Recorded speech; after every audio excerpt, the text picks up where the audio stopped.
Alrighty. The Pequod Captain Ishmael is an overloaded as hell kit. He has faction-specific effects, resonance effects, on-kill effects, on-stagger effects, on-resonance on-kill effects, aggro, bleed, poise, burn, coin power conditionals, preferred enemy, protection, defense level up, offense level up, unit adjacency bonuses, assist attack, pride power, damage up, execution damage, sanity manipulation, pierce power up, and a personal buff. And a special sanity loss / gain condition. Right, that thing does exist. As for where all of these come from, the S1 is on the defensive side, provisioning protection, defense level up, and aggro. Comfortable to use on teams that require a more defense-oriented approach to build up their payoffs. Skill 2, on the other hand, is a unique call and response style affair, where after it resolves, per resin of the highest, there's a 20% chance for the ally that goes after her to then follow up with an attack. You can guarantee this assist attack with at least 5 sin resonance. It also provides damage buffs to the ally and offense level to those adjacent, making it a rather potent stim. As for skill 3, she spins like mad for 4 coins, and if she kills or staggers by the end, she provides poison sanity to up to 4 others based on resonance. This one needs 6 absolute resonance to get the full effect. Thankfully, we can field 7 sinners these days, making that significantly easier to achieve. This is also her only skill that actually gains any coin power. Last is her defensive skill. She has less defense level than quite a lot of other IDs. Might be the peg leg. But she can heal the allies next to her on the dashboard for 5 SP each. Twice. Nice to have in an emergency, or for a top-up during downtime phases as required. With the passive, we have Captain's Orders, which requires free resonance of pride. It doesn't do anything unless she kills something. However, should she manage to pull it off, we get poise potency and count, as well as an SP heal to 2 other allies, pierce power up and sanity for the Pequods, and for herself the ability to burn with every coin.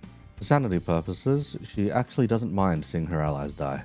In fact, she gains 10 sanity when it happens. Now, if someone else kills something that's higher level than her, she gets pissed and loses 5 sanity, unless it was by her order. All that said, we're going to build a team that can activate every single one of these, and make use of them some way or another.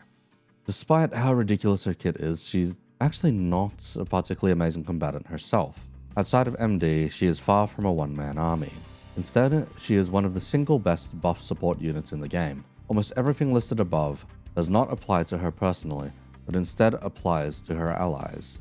Therefore, we need to find allies that 1. Benefits from the above listed effects, 2. Assist in reaching the conditionals for triggering the effects, and 3. Have the appropriate sin affinities to line up all the resonance effects. Some other key ideas to focus on lie in her resonance capabilities, granting an assist attack by her S2, meaning some units with good S1s or S1s that allow them to ramp up faster benefit most. This favors counterpliers as well as charge and poise build-up offered by such. A lot more modern IDs have some kind of benefit from making use of their S1 as well. Outside of that, S1s with important or less readily available sin affinities help fuel E.G.Os and passives too. Her own S1 allows tanks to take more aggro and gain increased survivability. You're going to want to find IDs with either strong defensive skills or defensive skills that can benefit greatly from increased defense power.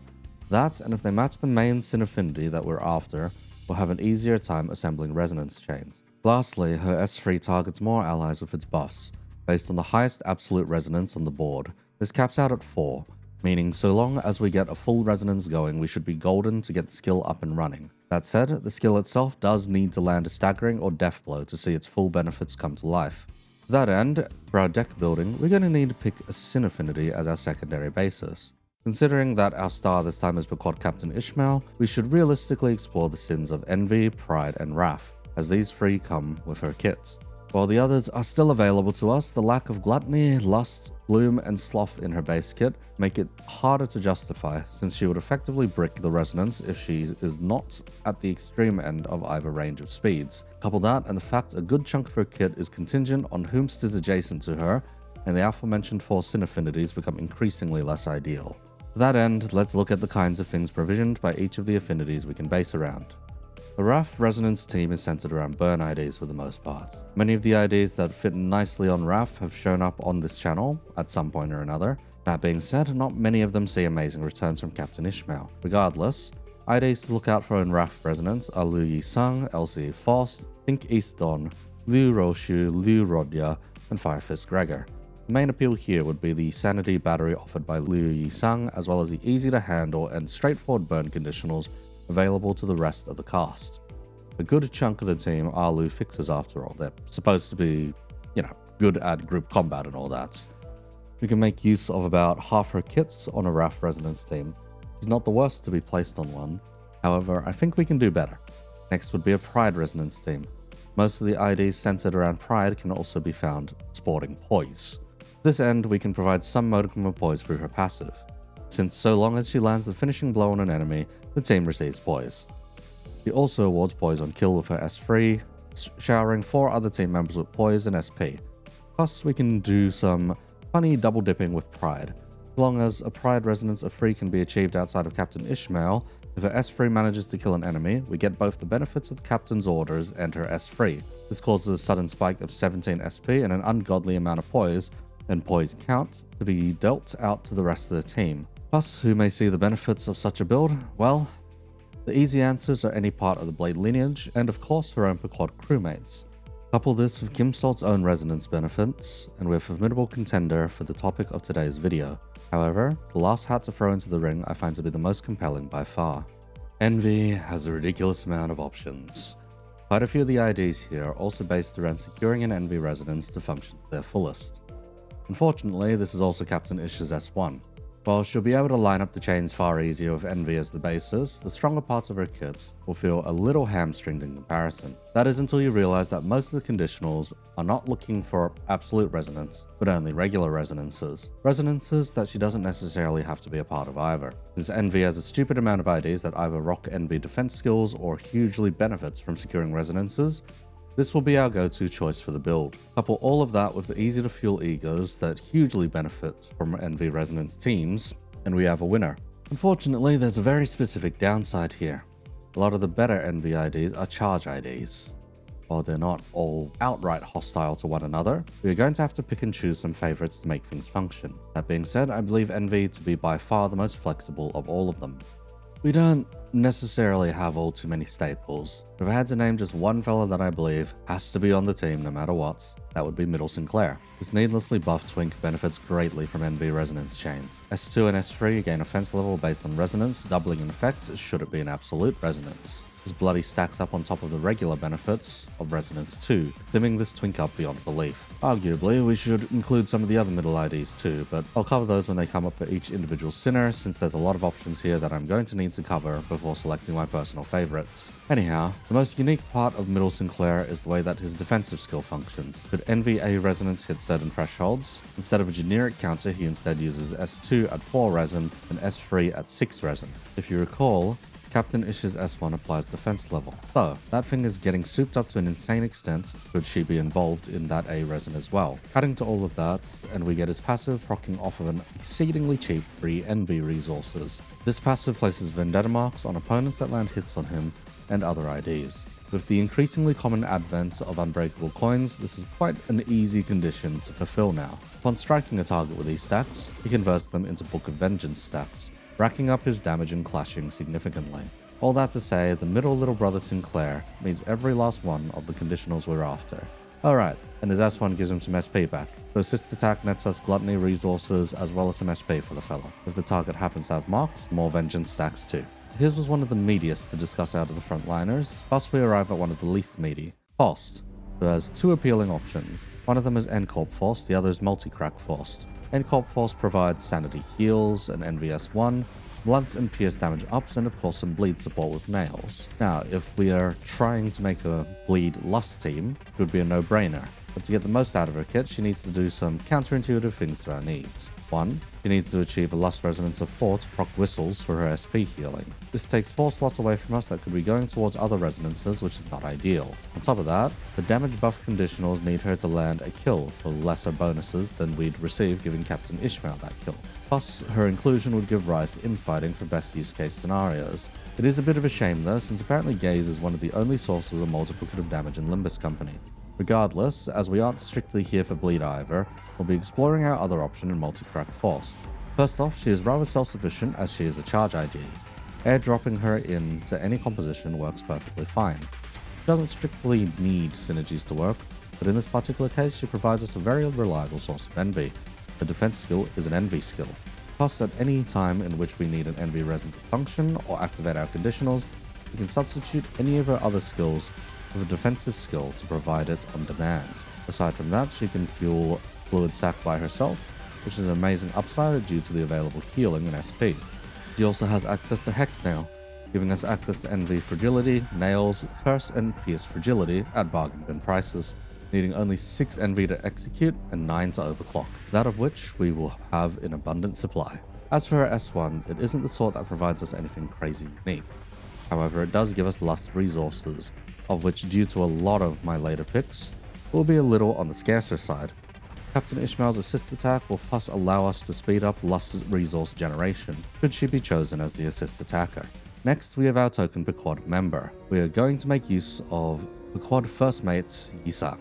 Out of the 2 available ones besides Ishmael, Yi Sang is arguably the more useful one here. His S2 is our source of envy here. That does make it a little rougher to achieve the full envy resonance chains. However, it potentially rolls 5 coins based on whether or not he crits. As there are multiple conditionals that speed up poise generation through Pequod Ishmael, we can more reliably build up poise to give him access to this damage nuke. As a member of the Pequod, he benefits most from Captain Ishmael's passive, that being an additional 5 SP and some PS power up. Now his inclusion also allows us to more reliably access Captain's orders, since he has pride on his S1.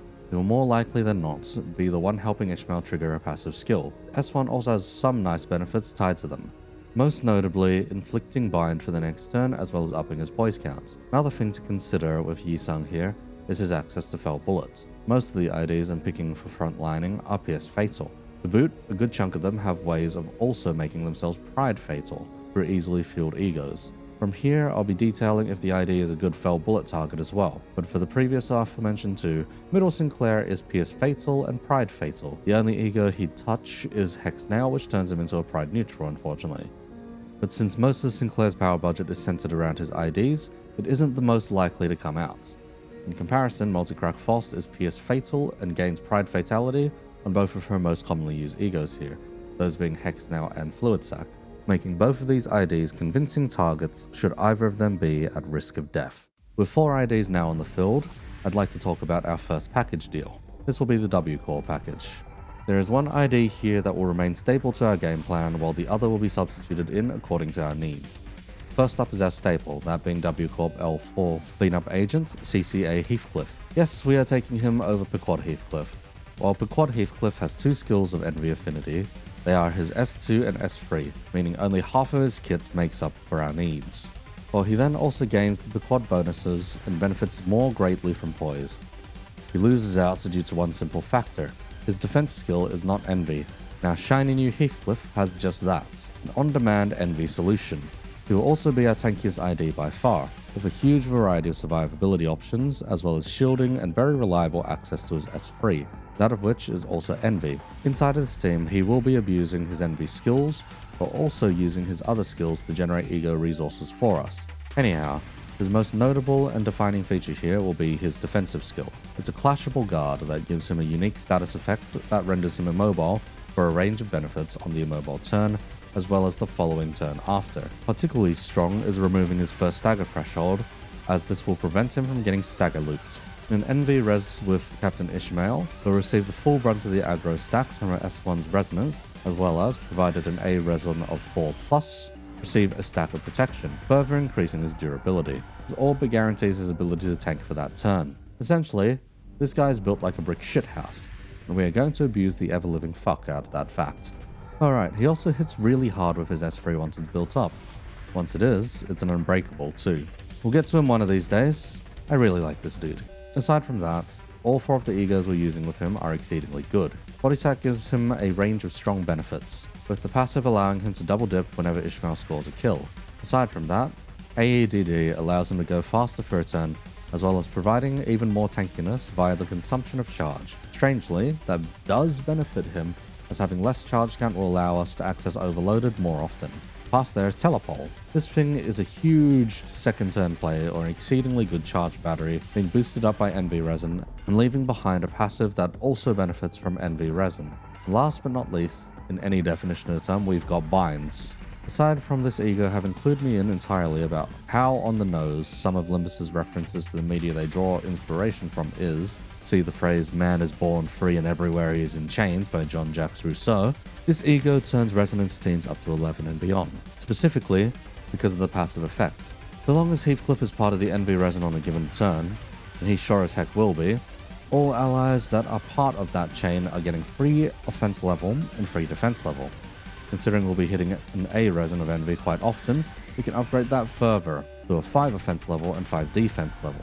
This E.G.O alone basically mandates that Heathcliff be a part of a resonance team.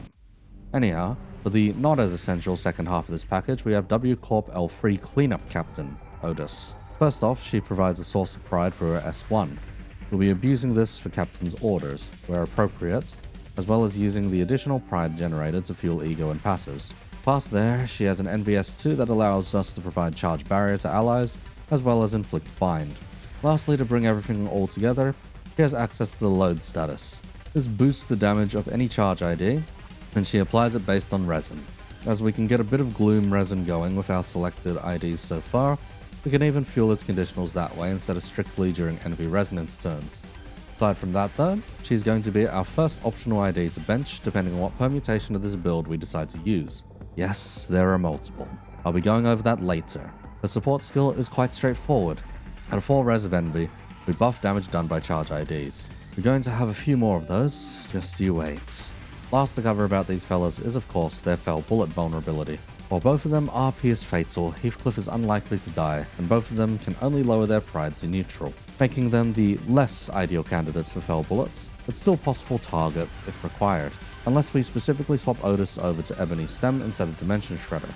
Mind you, Dimension Shredder provides us with a host of benefits for charge IDs, and also gets more potent in an NV resonance. We'll be keeping that there in case we need to make use of it, or perhaps to secure an A-res or whatnot. Past there, we can introduce the second package. Magical Girls, both Queen of Hatred Dawn and Knight of Despair Rodion are insanely viable in this team composition, with Dawn being especially valuable as both an on-field unit and off-field support, should specific permutations be selected. Starting with Queen of Hatred Dawn, the main appeal here is the sheer deluge of envy we have access to. This is her S2, her S3, and her defensive skill. The S1 provides some utility with her assist attack. While it is otherwise a rather selfish S1, it does provide Wrath resources, that of which we are a little short in supply. Any extra Wrath we can ease out will allow us more opportunities to make use of the potent E.G.Os in our lineup. Regardless, the damage output is insane on the field, and she would act as one of our primary sources of damage provided we can ramp her up here. She has access to massive nukes on her S3, which happens to be Envy, as well as having many high scaling conditionals. What she deals out in damage, she also has in consistency, as her defensive skill is also an Envy skill. She is practically soaked in Envy, and essentially perfect for this role. An argument can also be made to field Middle Dawn instead. However, she is far clunkier to use than Sinclair, while granting us nowhere near close to as many benefits. While she can fuel Captain's orders with her S3, it doesn't come around enough to be a major consideration. Plus, I would prefer to make use of Queen of Hatred Dawn over Middle Dawn where possible. That being said, Dawn here can also ride the bench. Her support passive is Insanity. She is a charge and SP battery, and all she asks for is a resonance of free envy. Just how broken is her E.G.O to boots? Well, Electric Screaming is an AoE that nukes her charge down to amp up the damage. The passive soups up her attack power if she manages to kill anything with envy. Telepole adds to her battery potential and jacks up her charge out of the gate. She can further fuel it with more envy resin upon use and hitting heads. The passive is also no slouch, randomly jacking up someone's charge counts. And finally, in the name of Love and Hate, gives an absurd number of benefits to anyone with charge. Nukes the field and heals up to 5 allies based on the charge she had accumulated. Past there, she gets another S3, more damage/charge cycling for a passive. When allowed to roam wild, she's fucking nuts. Alright, all of that aside, she gets to ignore SP for the most part, swapping between plus coins and negative coins as appropriate. Just make sure to use her E.G.O when she's in plus mode for the most benefits. Regardless, there's then Rodion, Knight of Despair Rodion. Convincing arguments to field her lie in her self-sufficient kits, whether in Blessing or Despair states. She benefits Captain Ishmael by providing another source of pride to abuse Captain's orders with, albeit it is on her S3. Her S2 covers the envy requirements for being on the field. However, as with Yi Sang, it is a tad troublesome due to having only 2 envy in her skill bucket. On the other hand, so long as we leave her in blessing state, we can make use of Hex Nail to substitute in for turns lacking envy resources.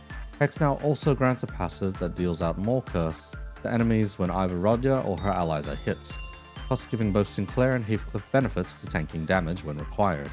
However, if we wish to make use of Rodion's despair state instead, we may find ourselves at odds with her consistency, leading to a slow crumbling of envy resonance as we string her along. Out of the 2 magical girls in the package, I do prefer Don for the team build. If both are fielded at the same time, they will fight tooth and nail for our sanity heals from Captain Ishmael, causing Captain's orders to almost always land on both the magical girls. Our permutations on this build actually rely on which magical girl we decide to field, which means we would want relevant support should Don be fielded, as both magical girls are unlikely to be fielded at the same time. This leads me to Dishi Rodion. The support passive only activates if damage is taken by the ID with the most HP. However, in return for the damage taken, she grants blunt damage up to the ID. If Heathcliff is to take a beating while immobilized, he could get up to 3 blunt damage up, and as the turn after being immobilized he is guaranteed at S3, we can go ahead and dump that power up on a souped up S3 for massive damage. In this regard, a fielded QOH would warrant a benched Dishi, and a fielded KOD would warrant a benched QOH Don. As for their viability as fell bullet targets, both magical girls suck at being targets, and Rodion only gets pride neutral at best, and appears fatal with Dishi if he comes onto the field somehow. Next, another bloody package. Oh god. This build is very goddamn flexible, so long as you know where to look. This package involves 2 IDs, one as supports, and one that can double as both on-field and supports. These would be the R-Corp bros, specifically Rhino Meursault and Reindeer Hongers. Rhino Meursault's passive is actually quite important for Captain Ishmael's capabilities as a buffer, since she provides buffs based on dashboard position as well. This passive gives any of our charge IDs the ability to be significantly faster than her, and thus all but guarantee that there isn't any buffs going to waste. If he ever hits the field though, he's immediately taking a fell bullet through the back of his dome, since I haven't leveled him and he is 2 times Pierce Fatal and 2 times Pride Fatal if I ever have him hit the regret button. Then leaves Hongers.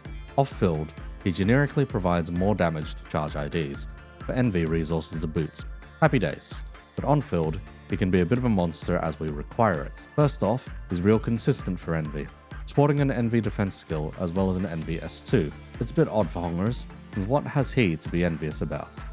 Anyhow, meta commentary aside, he has access to Wrath on his S3, as well as benefits from all the other effects we have so far that play nice with charge. His S2 is our bread and butter, though it does come with some annoying conditionals, mainly the need for charge as to not indiscriminately murder some of our teammates.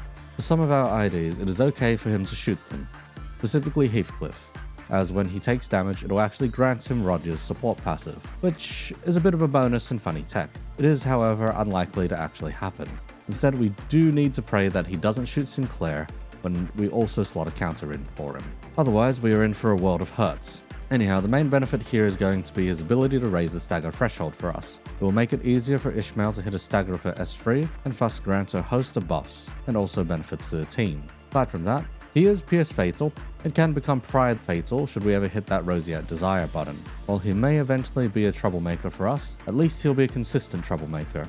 Couple that with team damage and we open up a new fell bullet angle regardless. If we take him on the field, we can consider not fielding Outis instead, as he will provide better envy res support for our needs.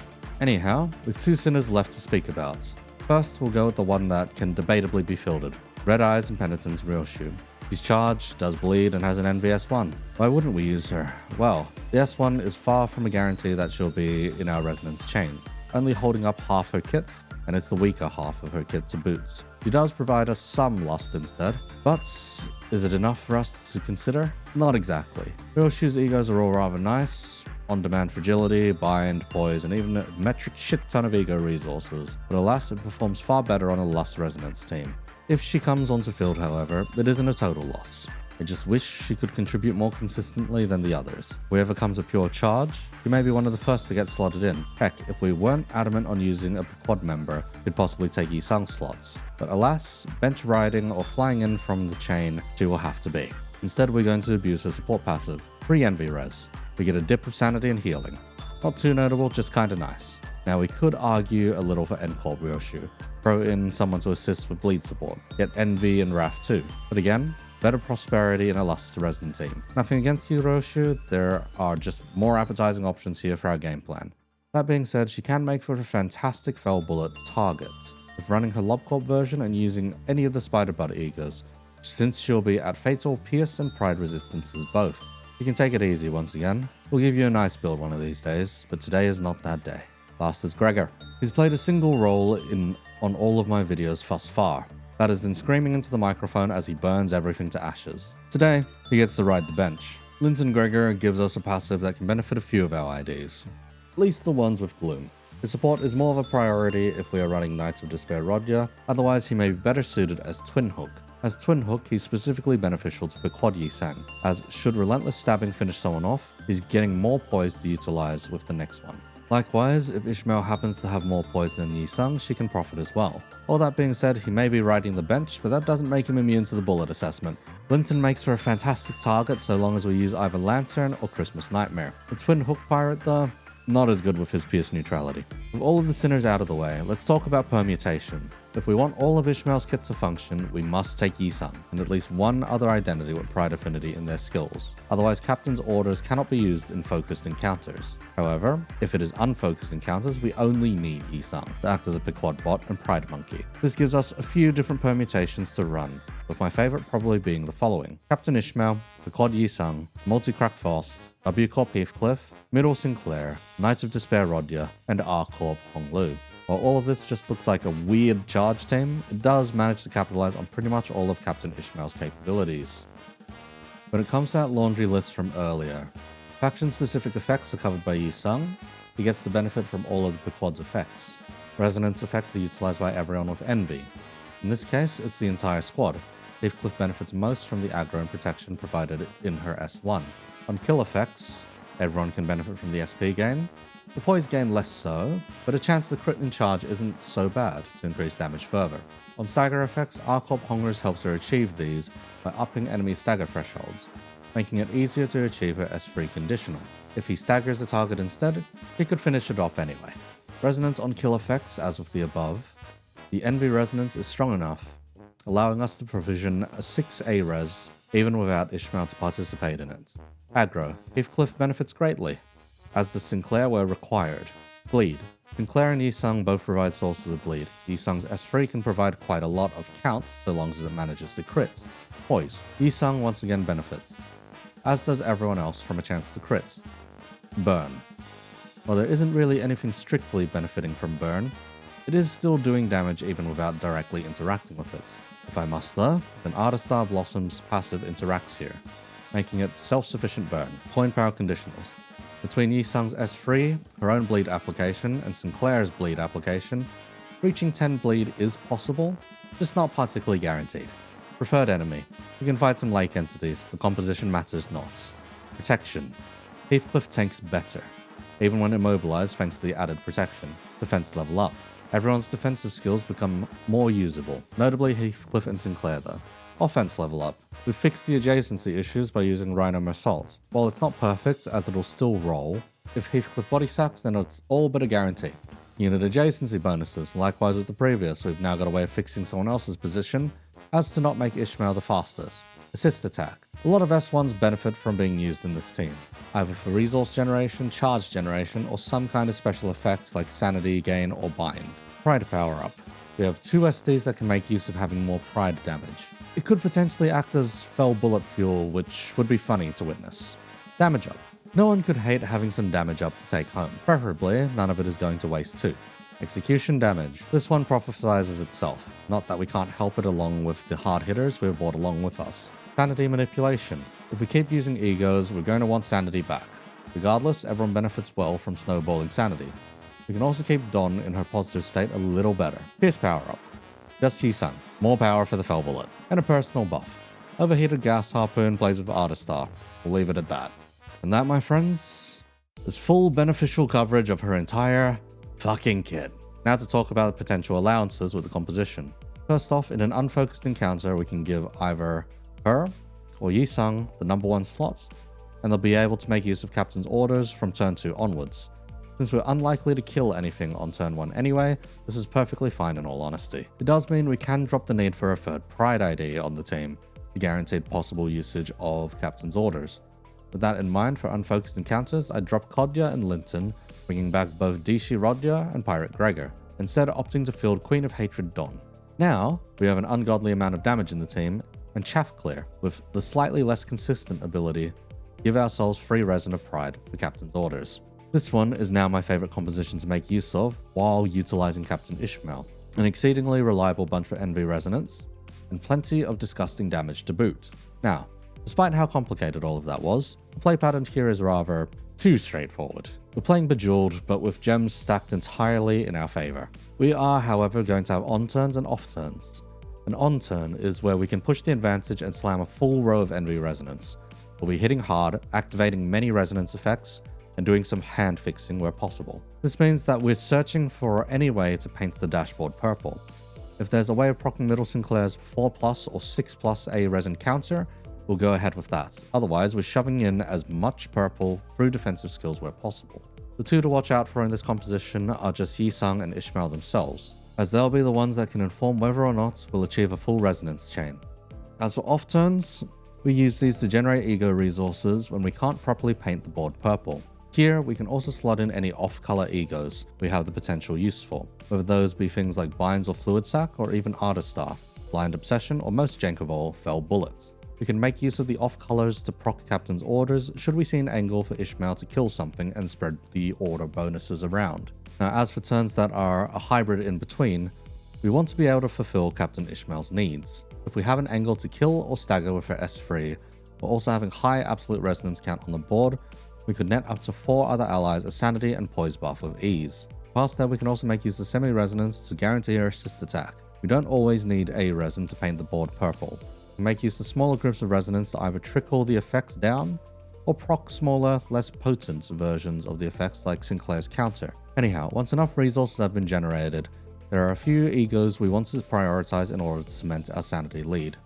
First is either Fluid Sac or Blind Obsession. Fluid Sac is better if we're on the back foot, due to the heal and protection passive. However, if we are looking to win more, we can slot in Blind Obsession for a whole wealth of bonuses that favour the team. First off, we can grant additional SP to the team, 25 to 4 allies with the least SP. Next is damage up for 4 allies with the highest SP, more pierce power as required, and 2 poise count to a random ally. All of these stack up to small wins, but as a package, are a very potent win more affair. The passive grants sinking to one of our allies, but afterwards gives them a significant boost in offense level and a point of haste. This will help someone outspeed Ishmael, then further play back into her adjacency bonuses. Last on the really pivotal E.G.Os is Binds. The moment we hit the Binds button, most encounters are pretty much over due to boosting resonance bonuses so much. Nothing will be able to clash against any of our full send turns. From there, we can literally dump in any nice to have charge E.G.Os in the name of love and hates for the nuke and future nukes, Hexnail for the envy, fragility, and curse. Heck, we can even overclock that one specifically, as the benefits even further from envy fragility rather than the pierce. Fast spamming E.G.Os for their passes and buffs, we can put our hand on the trigger when we see any of our appealing targets fall lower and lower in HP. We can then wait for the exact moment we feel they are in killing range, and smoke one of our own in the back with Fell Bullets. If we can get a 6 resin going, that's 7 torn memory, and when Fell Bullet is up tie 4, we can even do it on a free Pride resonance. As with Ahab, we can make Ishmael simply order the death of her own sinners for the sake of more damage. Phew, that was a long video. Could have been even longer if I explored the other 2 team options. Heck, I even explored the Lust version to let Ryoushu shine. Regardless, that covers Pequod Captain Ishmael for now. If I ever do a follow-up on this one, we can consider this a part 1. Otherwise, I pray that I don't have to touch her this much again if I can help it. While playing Bejeweled is fun, it's also very addicting, and the mere mention of that game makes my fingers twitch and the monkey part of my brain turn on. I've lost countless hours to that fucking game, PopCap. My fucking blind obsession is I'll just say one more bloody round and it'll already be 4 fucking AM. Get me away from that shit, man. Not even the fancy modes or anything. Just the basic game, or the mining one, or the time trials one. Thank God I never got into Candy Crush though. I think that would have actually destroyed me. Regardless, thanks for watching the video once again.